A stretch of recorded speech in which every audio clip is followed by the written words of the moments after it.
Hey there, y'all. Noah.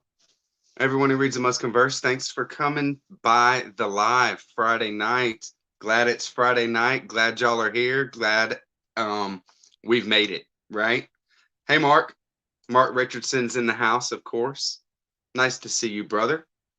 Very cool. Books, knitting, etc. Christina. Thank you very much for coming by, Christina. I know you have a lot going on. Wonderful to see you. And well wishes for you always. Hopefully everything goes very according to plan and smoothly for you. Hey, Ineffable. Nice to see you. Always cool. Happy Friday, everybody, for sure. Yasmin to the Lit House. Thanks for coming by. Awesome. And we are having such a great read of The Waves. The Falcon. Thank you, brother. Nice to see you. I am about 75 pages into The Waves. That puts me at about the third chapter, and I'm loving it. It is a wild ride. And that is almost halfway through the book, actually. Hey, Scott, what's up, bud? Becky will be here in a few. Very cool. Very, very cool. And don't mention it, Christina. I definitely am keeping you in the mind. That's for sure. Hey, Tom. Tom LA Books is in the house. He's actually going to be in the house later on tonight for sure. We're going to have fun. Hey, Evie. She was only Evie is in the house. Thank you very much for your generosity earlier. And I'm going to show a little bit of that action a little bit later on. Scott Danielson, thanks for coming by for sure. Hey, brother. The Bryants, Becky Bryant and Scott Danielson and I have finished reading 11/22/63 by Stephen King.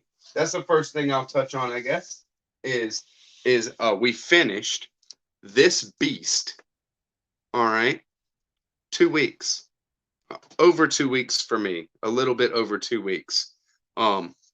Crushed 11/22/63 by Stephen King. This was a fun read. It is, it's Stephen King, so it just read really, really fluid for me. Really, really just got into it and was rocking. And I'm glad that I read it. That's for sure. It comes very highly regarded. Hey, Christy Louise at Dostoevsky in Space. Thanks for coming by. Very cool. Just bought Miss Dalloway. Very cool. We'll get ready for Miss Dalloway later in the year. Knowing how you read, though, Christina, you're going to just pick it up and crush it at some point. And you can definitely jump in the read along whenever you feel like, and join in discussion. But I see how you do. I see how you do. Very cool. Can't wait to see Tom. You came by here just to see Tom?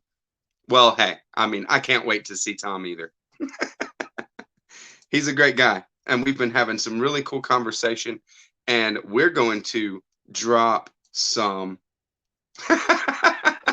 we're going to drop some something unexpected and something special. We got something really special for later in the live tonight.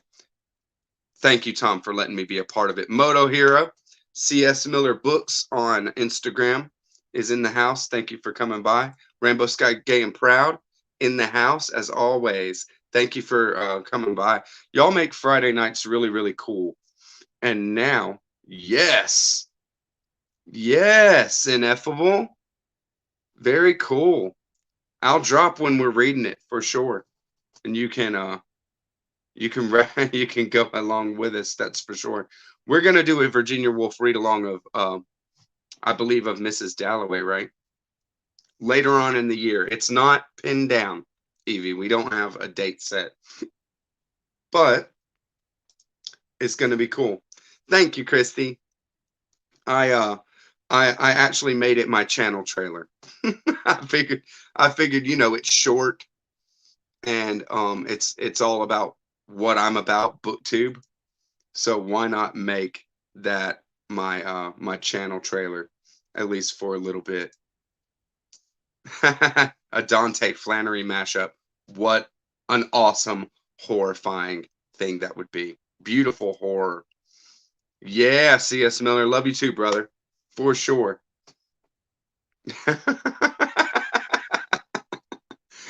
um, I'm glad that somebody's keeping up with it. I'm very glad that you are, or at least somebody is keeping up with it. Hey, Danny, thank you for coming by tonight. For sure. Nice to see Danny at Spinelli Speaks. And yeah, we got some people hanging out, and then we are rocking it.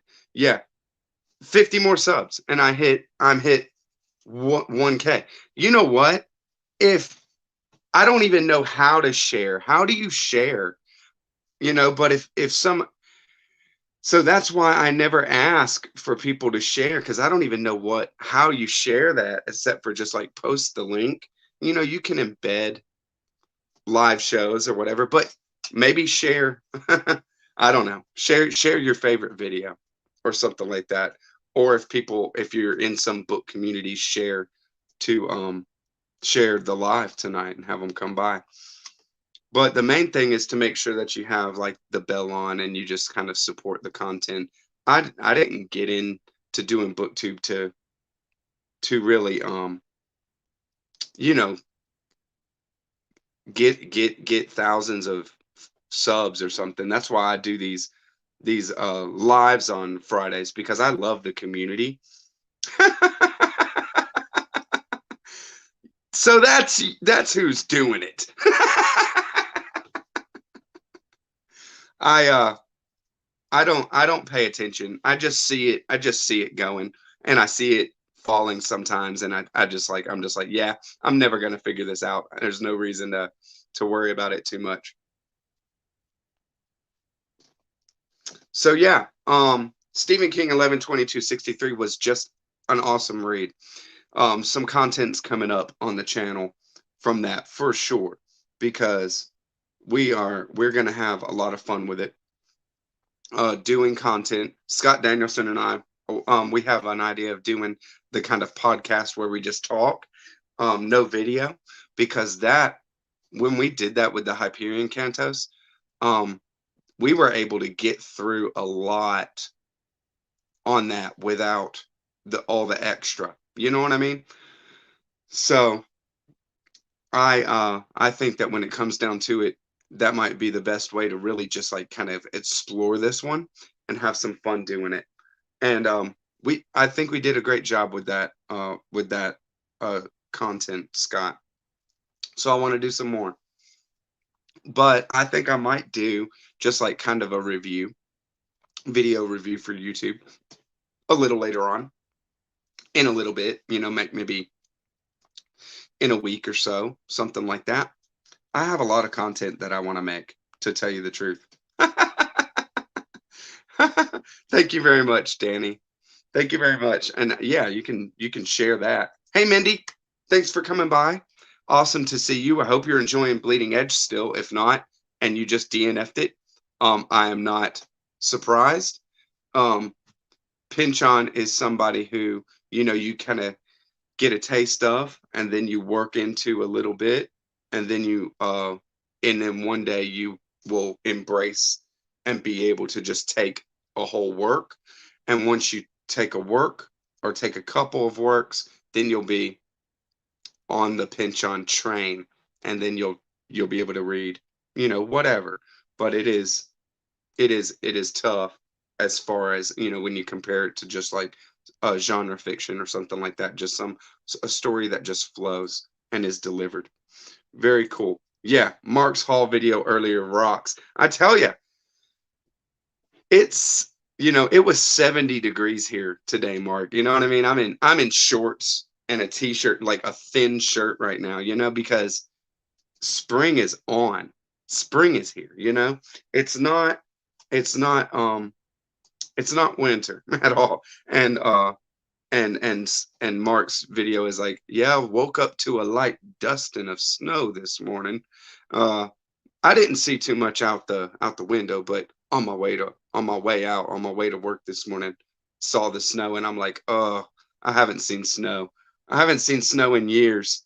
Hey, Room Note, thanks for coming by, brother. All right, so let's get to the haul. Let's get to some of this haul action. Yeah. If you want to host a live, Becky, I am in. I am on that 100%. Do a live on your channel next week. Let me know what day you want to do it. Very cool, Mindy. Very, very cool. I'm glad you're sticking with it, and the end is super satisfying. I will say that I like it a lot. Very cool.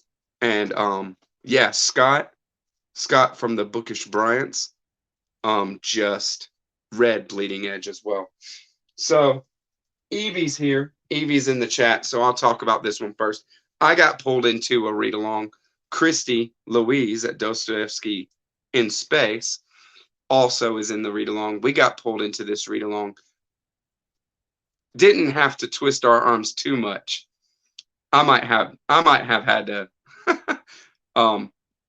maybe beg Christy a little bit, but I didn't beg. I'm not a beggar, but I did say that it's super awesome and it is high fantasy, and we are going to be doing a read along of, not a read along. We're going to be doing a group read of the Dragonlance Chronicles. This is the first, second, and third Dragonlance books that ever got published. This is the trilogy, the original trilogy that kicked off the entire Dragonlance franchise. Dragons of Autumn Twilight, Dragons of Winter Night, and Dragons of Spring Dawning. And it's awesome. Do you see the artwork? I'm so glad they put this on the front of, this is a Penguin Collector's Edition. And I'm so glad they put that on the cover, because see, if you see here is Goldmoon. She's a cleric, and this was my first crush when I was a very young Noah. So yeah, I love the Chronicles. I love the Chronicles very much. I read it way back in the day. And Danny, yes. Margaret Weis and Tracy Hickman are two. They were part of a Dungeons and Dragons playing group, and they thought about how awesome this campaign was that they went through, and this game that they played. Probably played it over, over months and months, one campaign, and then thought, well, why don't we put this into a book form? So they did. There is pictures at the beginning of every single chapter, just like my old paperback copies. There's your dragon. It's probably blurry, but there's your dragon. One dragon, anyways. There's a lot of dragons. This is an amazing book, or an amazing series. There's a lot that I remember. There's a lot that I forgot, I'm sure. You know what I mean? So I can't wait to get back into it, and especially with a reading group. Evie from She's Only Evie is in it. Christy Louise, Sarah reads, and then another, The Contradictorian. Is that his name? There's another dragon for you. So I am going to enjoy this for sure, and it's going to be a fun read. And thank you very much, Evie, for getting us in gear for that, because I don't think that I've done a fantasy book or series something that would be considered fantasy. Contradictorian, right? I don't know if I've done a something that would fit into the fantasy genre on my channel at all. And yeah, I have the originals, bro. C.S. Miller. I have the original paperbacks that I read when I was a kid, and it's stuff that just, I'm not going to reread those books because they would just fall apart. They're not going to be reread. They were just on my shelves for nostalgia and sentimental value, you know?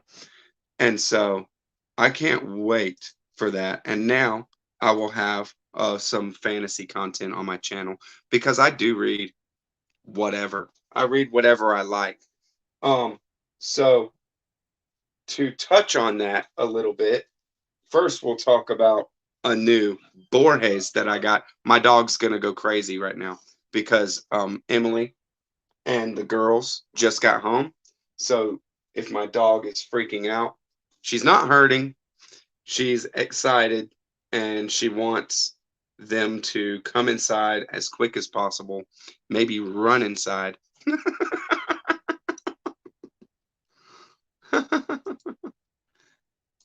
Thank you very much, Mark. Um,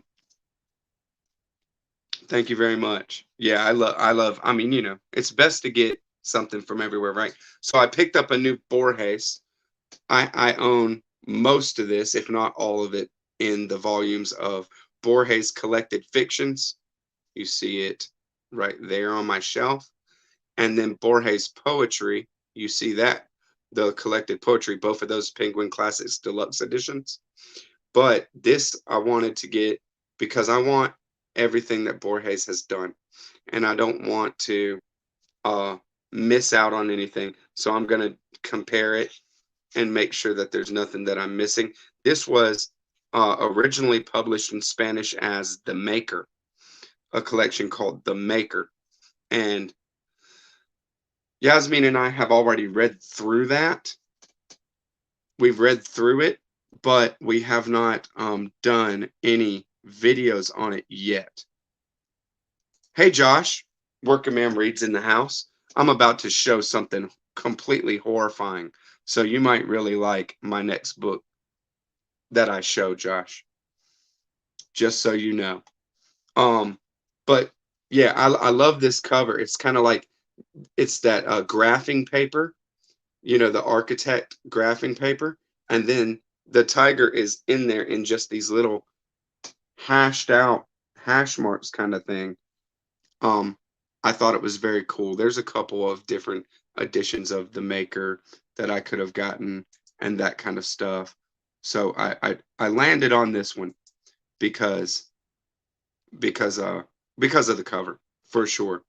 So yeah, I'm gonna compare that to my others. What is completely the stuff of nightmares that I picked up, and this is very, very short fiction, 2 pages. It's very much in the I guess the spirit of Borges, but this is a postmodernism flash fiction, short fiction. I got The Complete Butcher's Tales by Rikki Ducornet. So much glare because this is ex-library, so it has that mylar on it. This is, you see, it's a relatively short work. There's Rikki right there. Rikki, don't lose that number, right?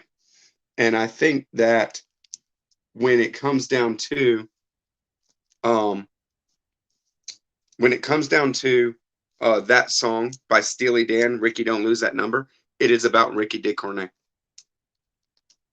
In papers, we got a mouse about to be eaten by a snake. These are short, horrific tales.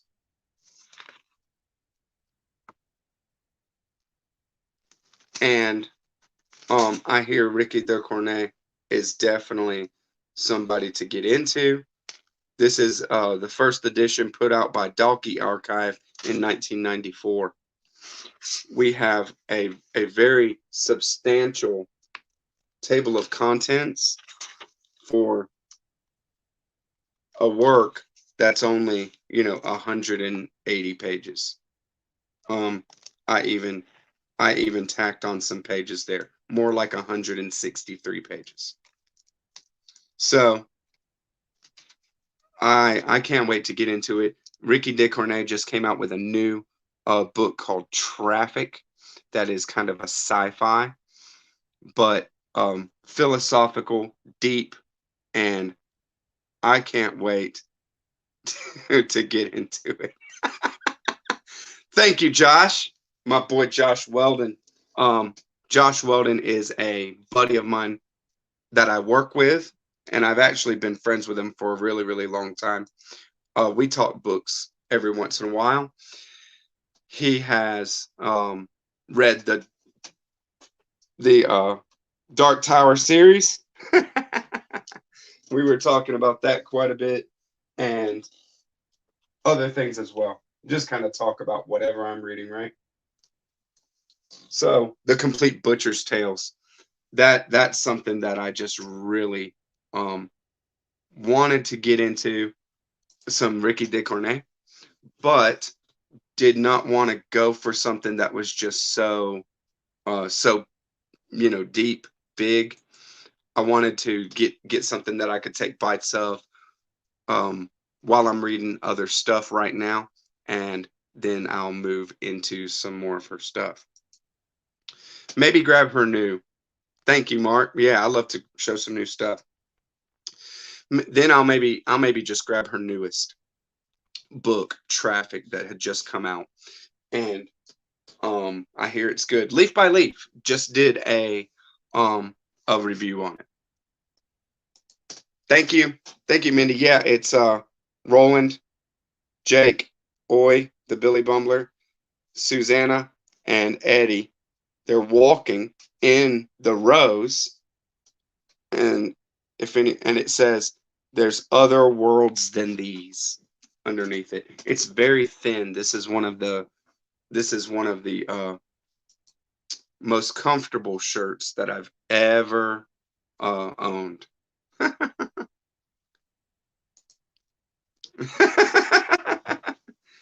He really is. He is really good at reading them books, reading them words, getting all them words. Hey, Cena, thank you for coming by, Cena. And then I could not help myself but finish off the triplet. I'm gonna move this over just a second so you can see better my let's see, Borges poetry, Borges collected fictions, and then I have the Penguin Classics Deluxe Edition, Borges selected non-fictions.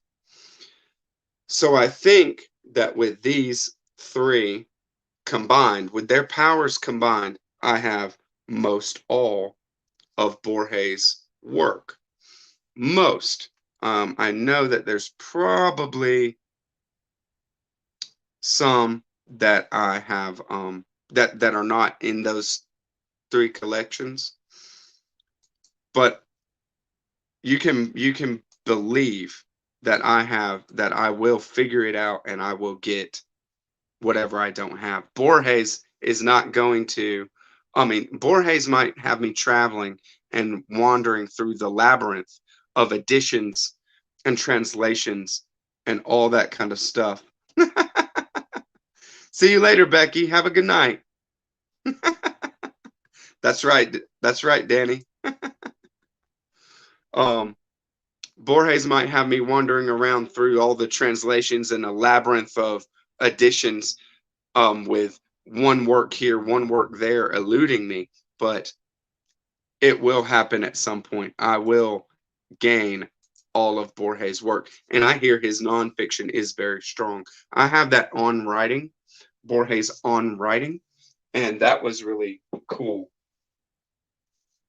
And I haven't gone through all of it, but I've gone through most of it, and that is very, very cool. So I love to hear writers talking about writing and talking about literature and all that kind of stuff.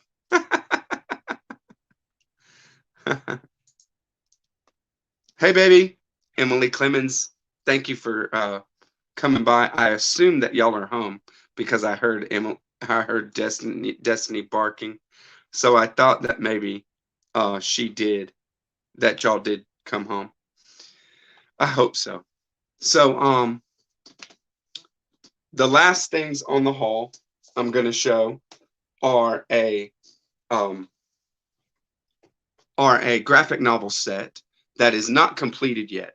I have volume 1, 2, and 3 here. This is called Genu, Genu, volume 1, volume 2, volume 3, right?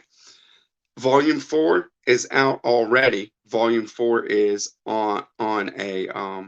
is available digitally, but not in a physical form yet. And volume 5 will be out after that, and after volume 5 as well. After volume 5 is out, then that all this will be released in an omnibus that has all of it put together. Okay, this is futuristic sci-fi graphic novel, little alien or something like that. Maybe somebody from the future walking out right there, right? Oh man, Josh, you do have to check out Borges on writing. Let me show you. It's right here. Penguin Classics. Penguin Black Spine is what I got. Here it is. Jorge Luis Borges on writing. Very cool. I assume that most of that on writing is in the nonfictions, collected nonfictions, but I'm gonna make sure. So Borges, if you're hearing me in the afterlife, I'm getting it all. I'm getting it all. So this is an independently published graphic novel, and we have who do we have? It is the writers is Giulio Schrubeck Tomase, Alex Franquelli, and Tommaso Todesca. Tommaso Todesca? I don't know. So Alexandria Fastoves is the artist, and there's some beautiful artwork there. So very cool. We're gonna get into that. I'm gonna get into that very soon. I might not do any content on it until the complete omnibus is out, so that I can talk about the whole, get the whole idea, get the whole thing. But it is a huge project. It's been going on for years.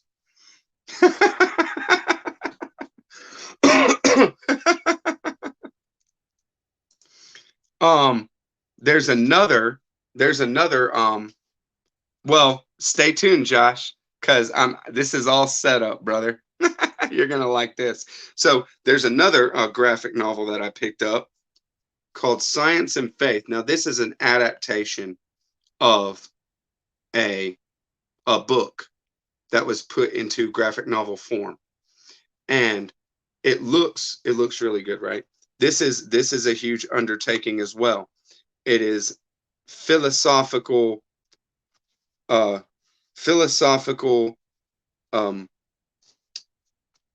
maybe a little theological, but more philosophical, and bridging the gap between what we term faith and what we term science, showing that they are not necessarily at odds. Okay, and here we have Alfio Briguglia,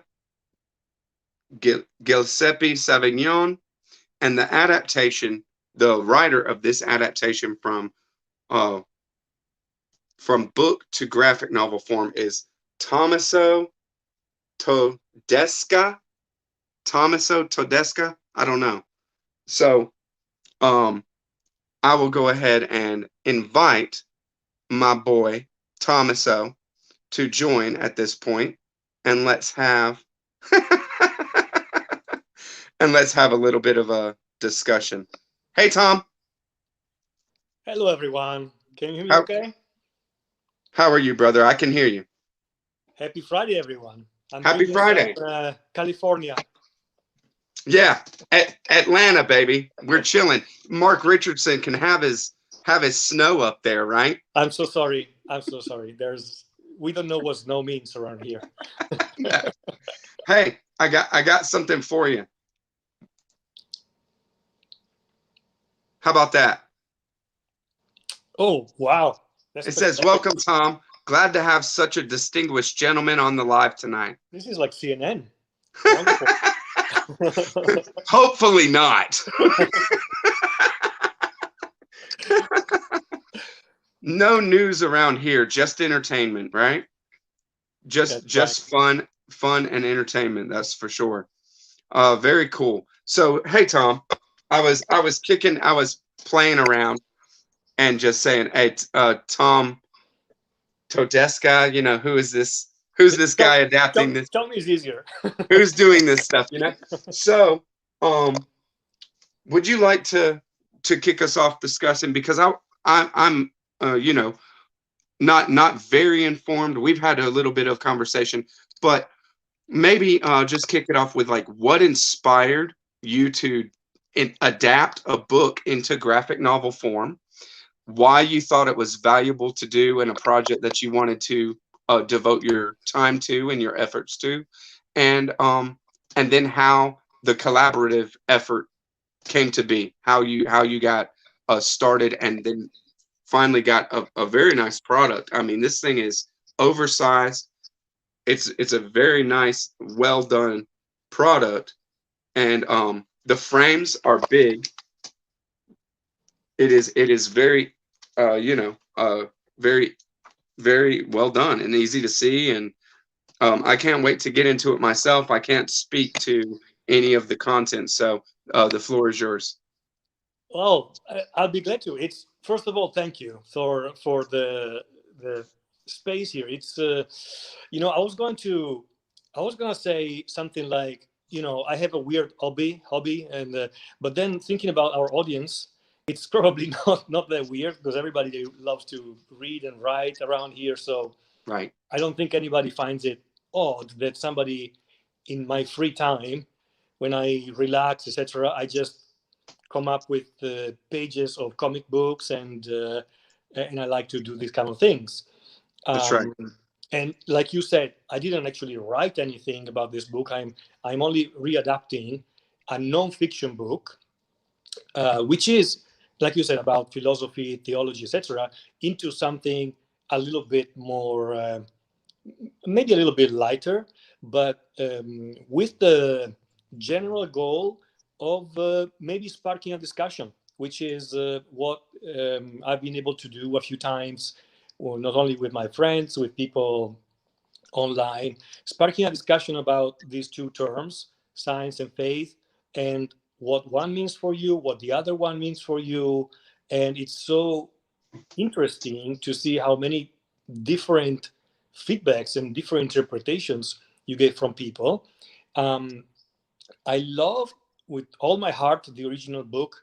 The two Italians who wrote it, Alfio Briguglia and Giuseppe Savagnone, they are 72. They're two professors, and one of them actually got COVID only last month, and luckily he got out of the hospital. He's now fine, but they wrote this book that is so they treated this sensitive topic with a lot of grace, a lot of open-mindedness, like we were talking about. And This work was originally published in Italian. it's never been translated in Nice. English, and Nice. so instead of translating it, I said, let's do a comic book. Why not? Right. and Nice. and I produced the most unmarketable book in the history of publishing. Because people who like theology don't like comic books, and people who like comic books don't like theology. Exactly right. That's the kind of thing that kind of when I was going through the Hyperion cantos, I was saying that was why I saw that Hyperion by Dan Simmons doesn't enter into the conversation with things like Dune and Star Wars and these other great science fiction series, because Hyperion is. But these sci-fi heads, they don't want Catholicism in their sci-fi. They don't. That's right. That's right. And the title as well, science and faith. Yeah, it's You're just like, it's like, yeah, maybe I'll pass. You know what I mean? Unless it's your thing, unless you really want to explore the kind of ideas. And I'm for one glad you did it. Something like that.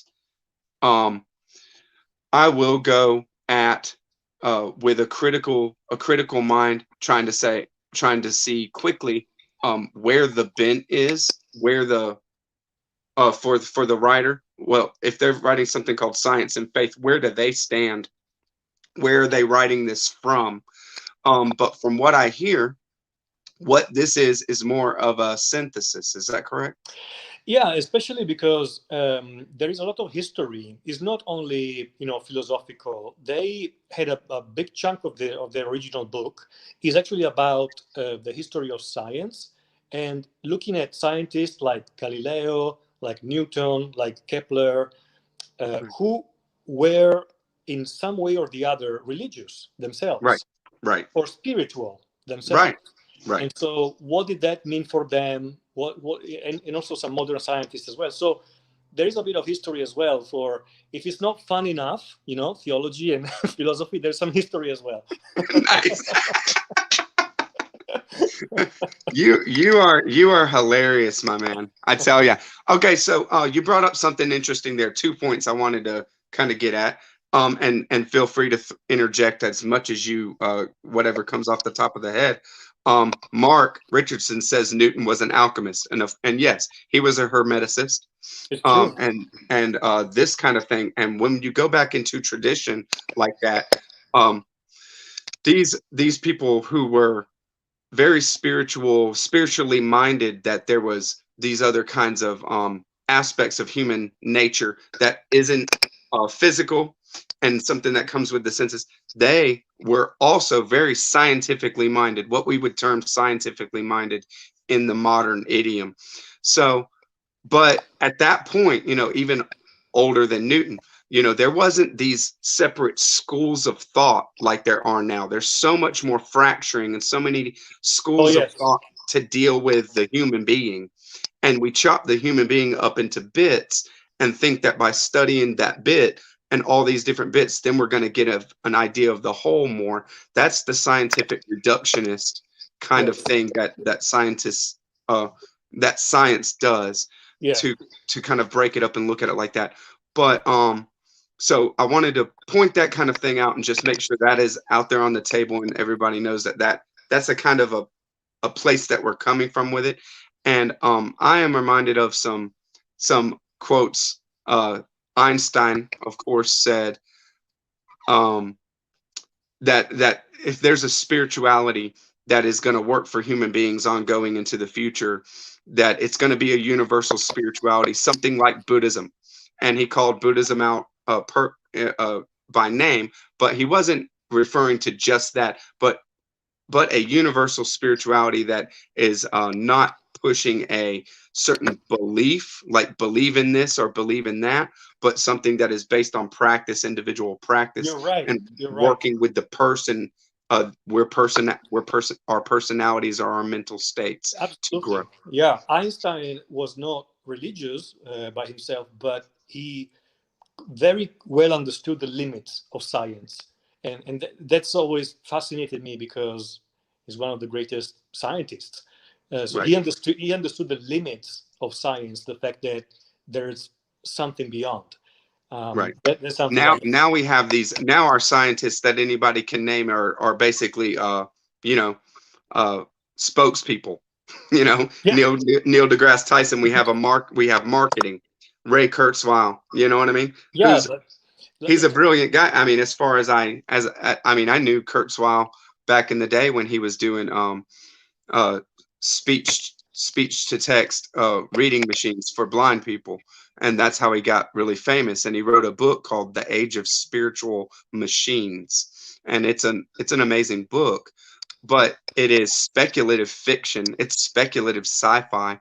But now this guy is the spokesperson for Google's AI uh, Mhm. stuff, and it's like, yeah, okay. Well, I mean, they hand him his cards. That's what they do.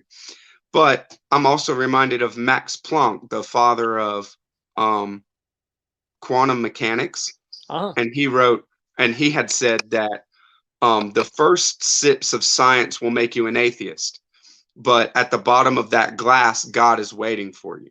that's fantastic. There's actually a panel in this graphic novel that portrays him saying exactly those words. So that's Nice, yeah.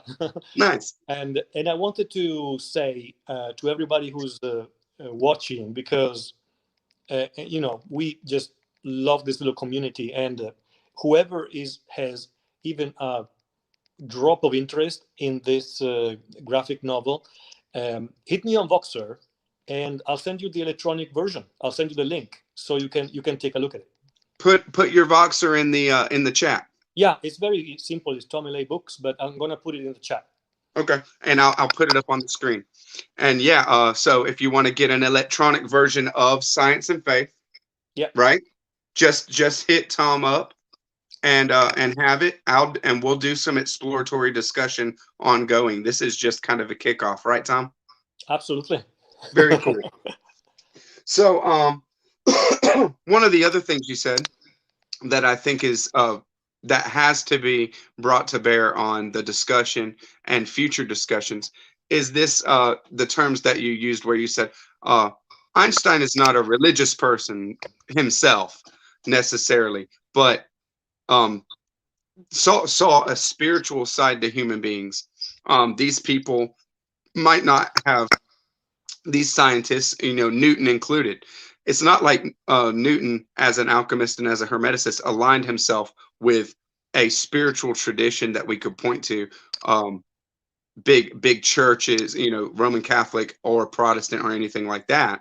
It wasn't that he aligned himself with religion, but he saw himself as a spiritual being, and not just that, but that was the reality, and that's what part of it wasn't that science was separate from Right. science was brought his scientific mind was brought to bear on that aspect of himself as well. So do you want to say anything about the kind of difference in that way between these terms that we throw out so casually a lot of times, and it just serves to muddy up the discussion, I think, a lot, that people will throw these terms out without and use one term as a blanket for the entire spectrum of just anybody who thinks that there's value and validity in anything that can't be observed and measured. Yeah. So religion or spirituality. Yeah, and that's what part of what makes these conversations so complex, the fact that the language, first of all, I mean, you have the language issue, then you have the tribalism issue. This is why these dialogues are not easy to have. And then you Right. have the tone that you use when you have the conversation, different aspects, right? But in terms of the language, it's, you have religion on one hand, and yes, you have spirituality on the other, which you can certainly argue and discuss about the definitions, but I guess as blanket statements, we are pretty in agreement about what religion means. It's the tradition and organized and the doctrine, all that that falls under one specific group of notions and traditions.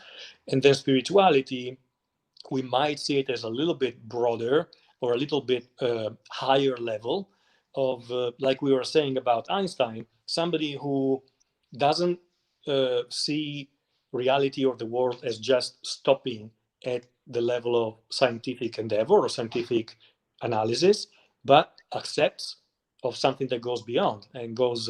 I try to put a definition there. You tell me if it sounds okay to you. I do. And I think that in in exploring these kind of terms, and just to kind of get a sense of what we're talking about, I don't think that the terms are contradictory, and I don't think that they're like mutually exclusive. I don't think that it's either one or the other. It's not like that. And people do say things like, well, I'm not religious, but I'm very spiritual. Well, um, religious, if you are ritualizing anything that you do in your life, then that is you putting religion on your spirituality, because you're kind of ritualizing what you do. Uh, before you take a bite of something, you say thank you to Right.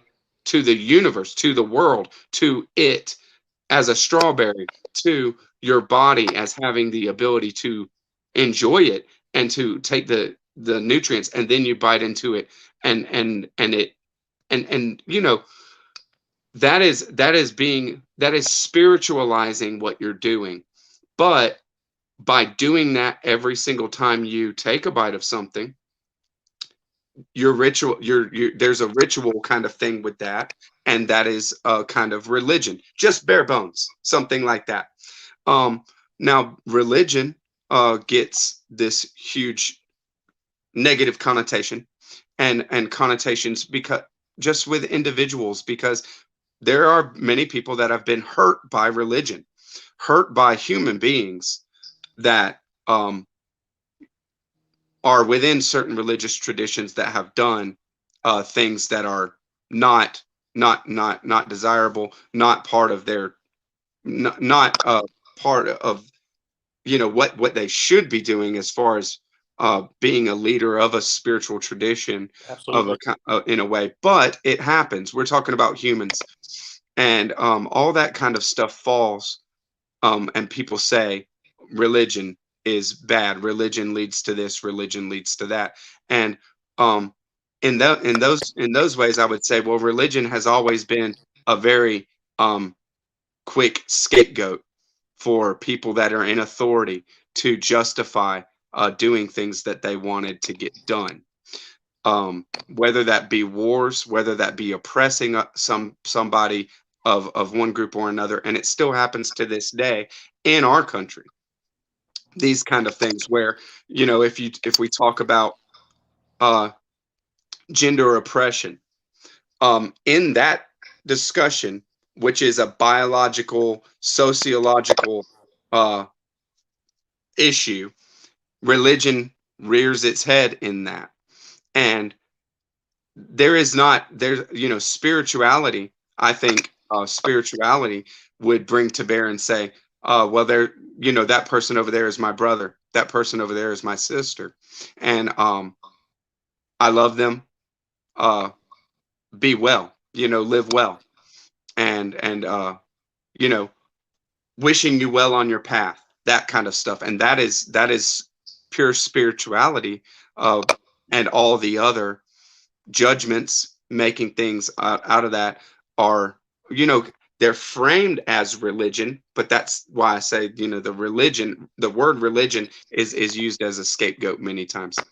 Yeah. People have always done horrible things in the name of this or the other, in the name of um, religion, in the name of even ideologies, secular ideologies, in the name of everything, even before religion even existed. And then the reason behind it, or the label behind their horrible actions, could be whatever. So that's something that is basic. I think, I guess, even banal, but sometimes it escapes when you try to think about religion and analyze religion. Right. Mark brings up a good point, and I think it definitely needs to be addressed here. That the power structures of traditions, certain traditions themselves, have caused horrible harm, Absolutely, and it absolutely. is true. And there's the best saint, Dante himself, who I personally consider a saint, but the church doesn't. um, and all the great people in the history of religion, I think in other religions as well, have ranted against the structures, against a big portion of the institutions, the clergy, the church. always trying to, if you think about St. Francis, he wanted to rebuild the church. He wanted to start from the most basic message of love of Christianity. So there's always an issue when you start to confuse what religion means and what the clergy and the authority structure means. It's not exactly the same thing. Right. I think you're exactly on point with that.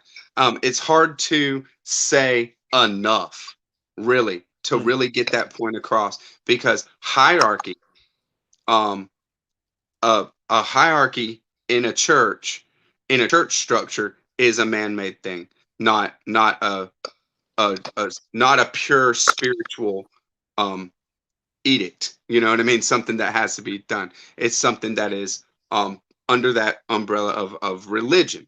Now, it has its place. There's reasons for things, but every single person that is that you brought up, whether it be a clergyman, whether this be somebody who is a practitioner, lay practitioner, monk, or somebody who is a saint, even whether canonized or uncanonized, these people are not perfect. They're human beings. Absolutely. And so I think that the question, and then the kind of thing of saying, well, this person still, they were a bad person, they did something wrong, or did a lot of things wrong. Maybe we're just an all kinds of wrong person that led people down a wrong path. Um, there's precedent for that, whether you're using the term religion or not. When That's you're right. talking about spirituality as a part of human beings, though, we're talking about something that is very rarefied, something that is only glimpsed and shown, uh, very um, very few and far between in the history of mankind. And when it is seen and shown, it is revered for centuries and centuries and centuries. Absolutely. Because it is a pattern. It is like an ideal that we can see. It is possible. It is possible to be good.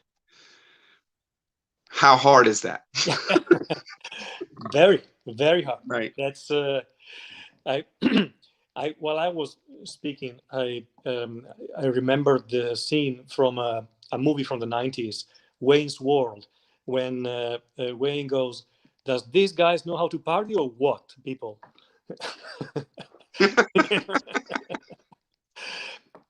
But I again, our audience, I'm sure there is some interest in not only this type of topics, but how it relates to books and what we are all reading Right. and how we think about it. Say, so I wanna bring up this quote uh, by Ineffable there. My favorite quote from Hannah and her sisters: "If Jesus came back and saw everything that was being done in His name, He would never stop throwing up." And Absolutely. That's a I great would one. I'm reminded of Master and Margarita by Bulgakov, when it is said in there that Jesus glimpses into uh Matthew's writing everything, all this material as Jesus's disciple, and Jesus glimpses what he's writing in horror, and it's like, I'm not saying any of that stuff. I didn't do that, and it's just this kind of thing where true spirituality comes up from within people. Spirituality is a part of human being. That's what I believe. And I kind of take to mean spirituality, that this kind of thing is not taught um, outwardly. It is shown, and it is shown by the very best of us, Jesus included. Um, Yeah, and religion is humanity as a whole's ways of trying to create a place or a structure in which that kind of thing can foster. The best place that happened, I think, is in monasteries in solitude, and it doesn't happen in your once a week going to church. It is a individual lifelong practice, daily practice, right? Yeah, there's someone, let's say a Catholic bishop or priest, um, would tell you that the the ideal living together, the ideal living group, is what Jesus referred as the kingdom of God. That's the perfection, right? Right. Knowing that every day we try and we continue sinning every day, and so the fact that church is imperfect, everybody else, even other religions, acts imperfectly, is part of the way, part of the path. I think Right. that's a point of connection there. I like that. I really like that. Of course. Have you read Tolstoy's The Kingdom of God is Within You? I haven't. I love Tolstoy, though. The Death of Ivan Ilyich is one of the best books I've ever read in my life. Nice. The Kingdom of God is Within You is an amazing mind blow of a kind of a logical working into uh New Testament thought.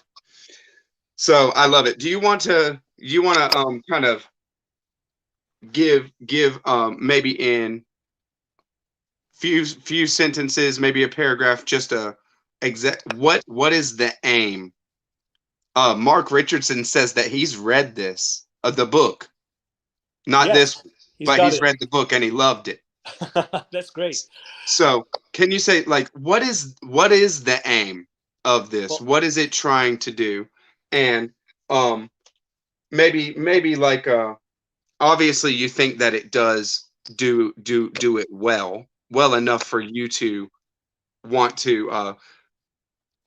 broaden the the dialogue. Yeah, yeah. I think that the whole point is a dialogue. I think that's exactly what it is. Even I talked with Jordan Parsons. He also has a great booktube channel, and he had a chance to take a look at it, and he said, "This is great to spark a dialogue about this type of," and that's exactly the aim. That's the aim, to spark a dialogue, to whatever encourages understanding among people, rather than just arguing, I'm Right, right, you're wrong, I'm right, you're wrong. right. Is great, is good, is positive, and I would love to encourage anything like that. Very cool. And yeah, oh, I think that it comes down to the idea, if I'm hearing you correctly, um, when somebody goes at life or in conversation in dialogue with somebody else, and they already have their flag in a place that says, like, I believe in science and that's incompatible with spirituality. And then somebody comes into that and says, I'm a spiritual being and scientific materialism is completely wrong. And well, those people will never have a dialogue. Exactly right. That's exactly what I mean. They will have an argument. Yeah. So what we're looking at here is something that basically shows how it maybe points to how it may be compatible, that are not mutually exclusive. That's Totally. that they're not mutually exclusive, and Yes. then exploring those areas that open up in between. And how to do that, and how to conduct that type of dialogue in a open enough and respectful way. That's what these two guys have done wonderfully well. I've become a friend with them. I mean, they received a phone call from a mad Italian guy from Los Angeles a few years ago, wanted to make a comic book about their book, and they were completely open and positive about it. That in itself is testament to what great guys they are, because they didn't know me. I was a fan, let's say, somebody who just calls you up, in a Hole and Caulfield way. They say the best, in the Catcher in the Rye. He said, your best books are the ones that when you finish them, you want to call up the author on the phone. And I love doing that. I love contacting authors when I really, really love a book. I mean, if it's possible, if they're not Stephen King or big like that. Right.